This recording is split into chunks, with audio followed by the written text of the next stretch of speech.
Le silence de cette fête des mères était différent.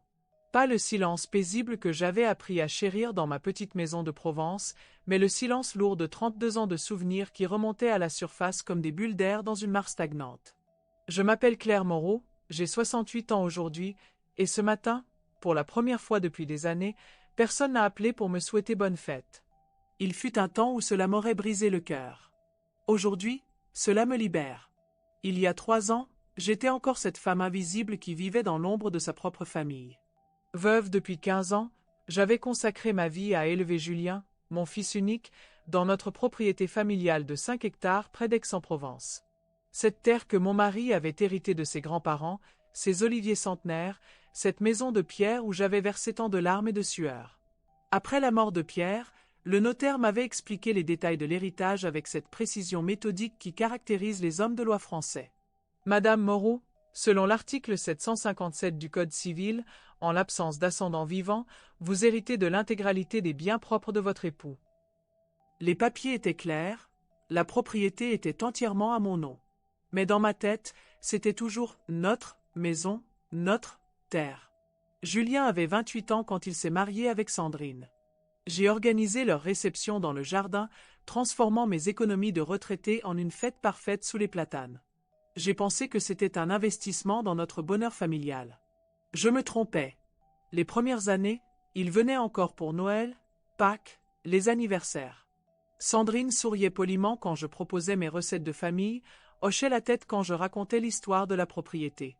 Mais je voyais bien qu'elle consultait son téléphone, que ses yeux cherchaient la sortie. Julien, lui, avait commencé à parler des « optimisations » du terrain. Puis les petits-enfants sont arrivés, Emma et Louis. Mon cœur s'est gonflé d'espoir. Enfin, je pourrais transmettre, partager, aimer sans retenue. J'ai aménagé leur chambre dans l'ancienne bergerie, acheté des jouets, planté un jardin potager à leur hauteur. Je me voyais déjà leur apprendre à faire la confiture d'abricots, à reconnaître le chant des cigales. Mais Sandrine trouvait toujours des excuses. Les enfants sont fatigués, belle maman.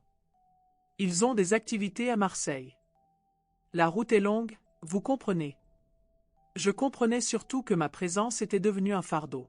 Les visites se sont espacées. Mes appels téléphoniques sont devenus des monologues face à des « oui, maman » distraits. Mes anniversaires ont glissé dans l'oubli, noyés dans l'agenda chargé de leur vie urbaine. Quand j'appelais, c'était toujours le répondeur. Quand il rappelait, c'était toujours pressé. Le déclic, c'était il y a 3 ans et 2 mois exactement.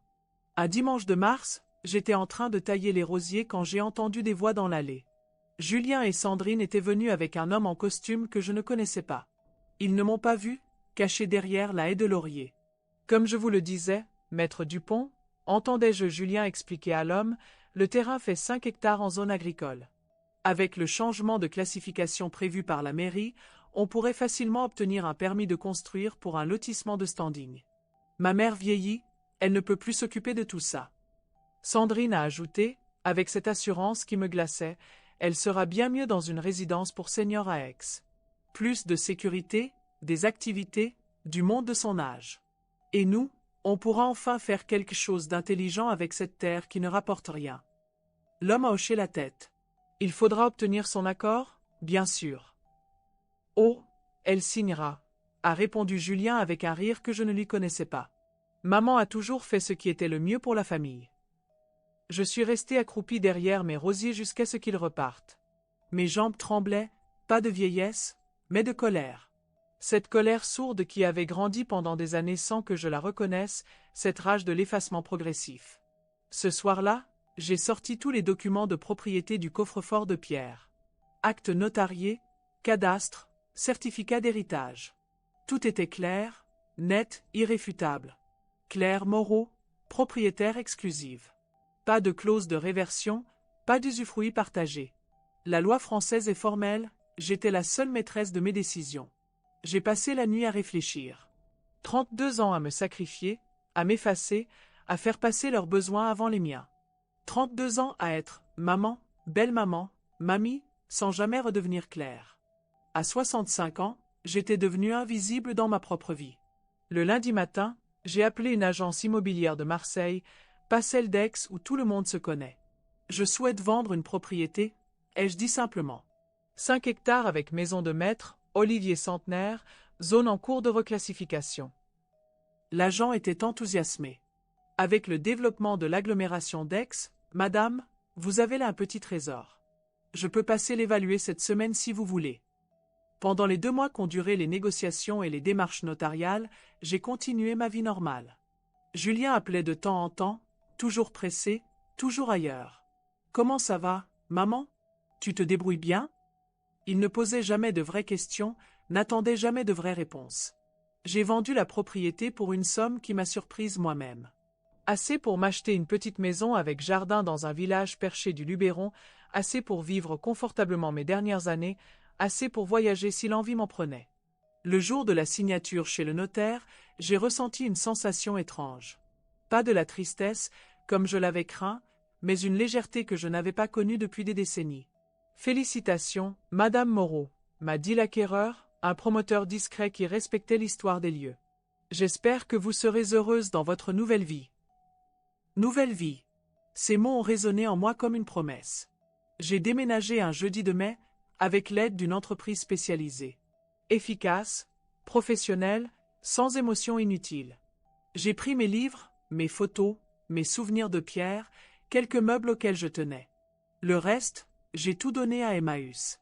Faire le vide dans ses affaires, c'est faire le vide dans ses regrets. Ma nouvelle maison est parfaite. 3 pièces lumineuses, une cuisine moderne, un petit jardin où j'ai planté des lavandes et des santolines.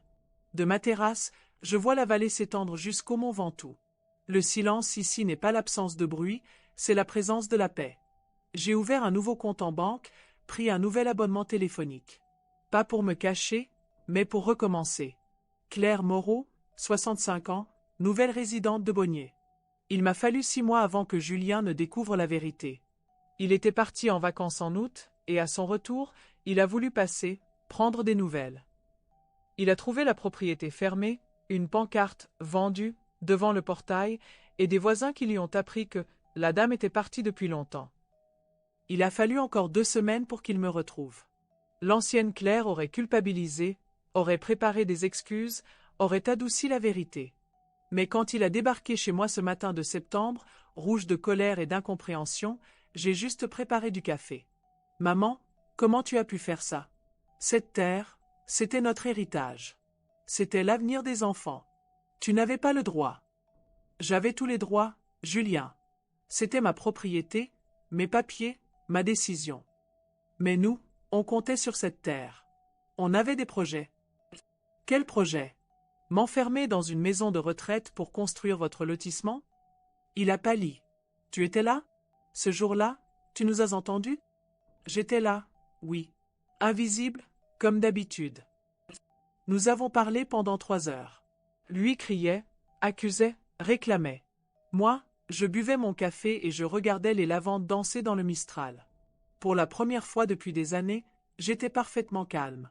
Tu ne peux pas nous en vouloir de nous préoccuper de ton avenir, a fini par dire Sandrine quand elle l'a rejoint, les enfants dans la voiture. Je ne vous en veux pas, ai-je répondu sincèrement. Je me suis juste occupé de mon présent. Emma et Louis sont sortis de la voiture pour m'embrasser. Ils ont grandi, ils sont beaux, ils me regardent avec curiosité. Dis, mamie, elle est jolie ta nouvelle maison. Tu es heureuse ici? Très heureuse, ma chérie. On peut revenir te voir? Quand vous voulez. Mais il faudra appeler avant. Maintenant, j'ai une vie sociale, vous savez.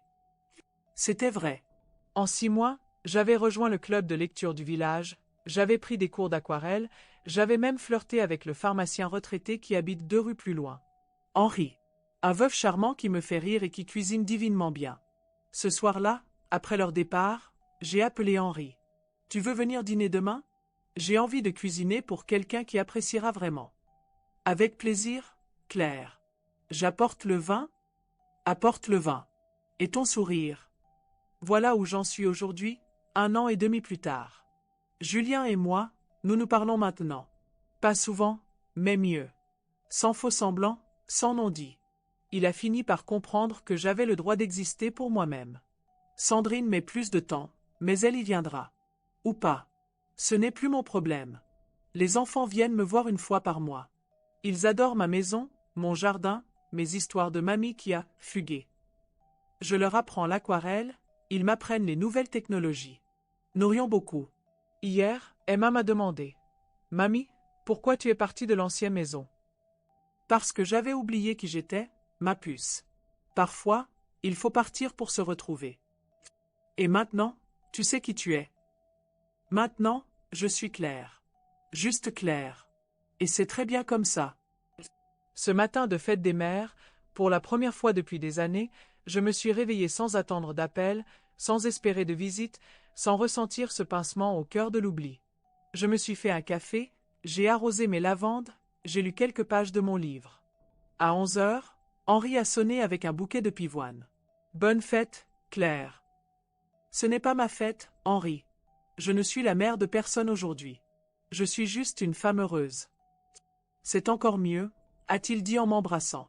Et c'est exactement ça. Je ne suis plus la mère de, la veuve de, la grand-mère de. Je suis Claire Moreau, 68 ans, et ma vie commence maintenant.